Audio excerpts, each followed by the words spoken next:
যে আজকে এই ফারুক আহমেদের পদত্যাগ নিয়ে কিংবা অপসারণ নিয়ে যে দিনভর যে নাটকীয়তাটা ছিল সেটা আপনারা কতটুকু দেখেছেন, তার ছাপ আপনারা কতটুকু মিরপুরে ক্রিকেট পাড়ায় দেখেছেন, আর বিসিবি সভাপতি ফারুক আহমেদের সাথে আপনার কথাও হয়েছে, তিনি তখন কি জানিয়েছেন, আর এখন জিনিসগুলো খুব তাড়াতাড়ি কিন্তু চেঞ্জ হচ্ছে, সেগুলোই বা কীভাবে দেখছেন আপনারা?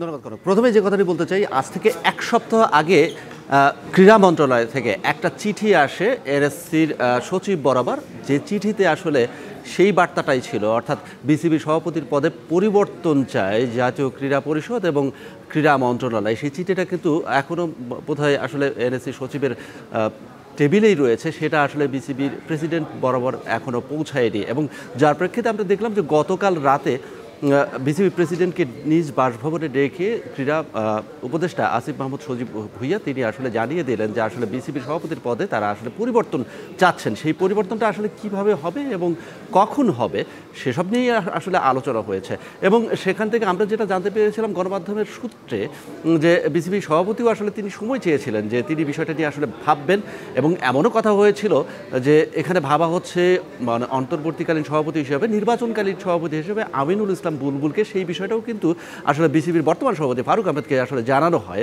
একই সঙ্গে এটাও জানানো হয় যে ওই নির্বাচনকালীন সময়ে আমিনুল ইসলাম বুলবুল তিনি সভাপতি থাকবেন, চাইলে বিসিবি বর্তমান যে সভাপতি তিনিও নির্বাচন করতে পারবেন, তবে নির্বাচনের বিষয়টি আসলে ফারুক আহমেদ ওইভাবে আমলে নেননি। তিনি বলেছিলেন যেটা, সেটা হচ্ছে যে আমি আসলে ভেবে দেখতে চাই ব্যাপারটা।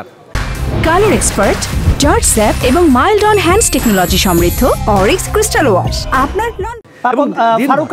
ফারুক আহমেদের বিরুদ্ধে এই যে আমরা যে শুনেছি যে অনাস্থাপত্র, আমরা কিছুক্ষণের মধ্যে সেই প্রতিবেদনটা দেখাবো, এই যে পরিচালকরা সবাই 9 জনের মধ্যে 8 জনই অনাস্থা দিয়েছেন, এটা কেন হলো?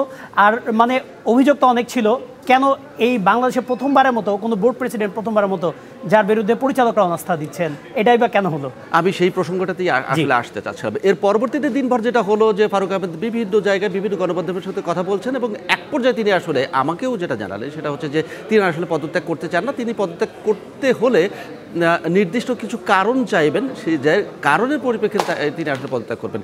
এরপরেই কিন্তু আসলে শেষ পেরেকটা ঠোকা হলো, অর্থাৎ বিসিবির 8 পরিচালক মিলে অনাস্থাপত্র দিলেন এনএসসি বরাবর। সেখানে কিন্তু নানান ধরনের অভিযোগ রয়েছে, বিশেষ করে বিপিএল নিয়ে 9-6 করা, এবং বিসিবির টাকা সরিয়ে অন্য ব্যাংকে রাখা, এবং সার্বিক যে বিষয়টা দাঁড়ায় আসলে যে ঠিকভাবে কাজ করতে পারছিলেন না তারা, এটাই আসলে বোঝাতে চাচ্ছেন ফারুক আহমেদের সাথে। এখন কথা হচ্ছে যে ফারুক আহমেদকে এত ঢাকঢোল পিটিয়ে নিয়ে আসা হলো, ফারুক আহমেদের পরিবর্তে যিনি আসবেন তিনি আবার এইভাবে অনাস্থার শিকার হবেন কিনা, কথা হচ্ছে সেখানেই। এখন 8 পরিচালক মিলে যে অভিযোগটা তুলেছেন, সেই অভিযোগগুলোর বিপরীতে নতুন যিনি আসবেন তিনি নিশ্চয়ই চাইবেন না সেই কাজগুলো করতে, কারণ সেই কাজগুলো করলে তিনিও কিন্তু অনাস্থার শিকার হতে পারেন। সুতরাং চেয়ারটাই আসলে ঠিক করবে যে চেয়ারটাতে যে মানুষটা বসছে তিনি আসলে সঠিক পথে থাকবেন এবং থাকবেন কিনা। যদি না থাকেন তাহলে কিন্তু তারও এই একই পরিণাম ভোগ করতে হবে। অবশ্যই সবকিছু নিয়মতান্ত্রিকভাবে হওয়াটা খুব গুরুত্বপূর্ণ। ধন্যবাদ শাহান পাপন আপনাকে। দর্শক, নিউজরুম থেকে আমাদের সাথে যুক্ত হয়েছিলেন সহকর্মী শাহান পাপন, জানাচ্ছিলেন বিসিবি সভাপতি ফারুক আহমেদকে নিয়ে সারাদিন যে নাটকীয়তা, তার সবশেষ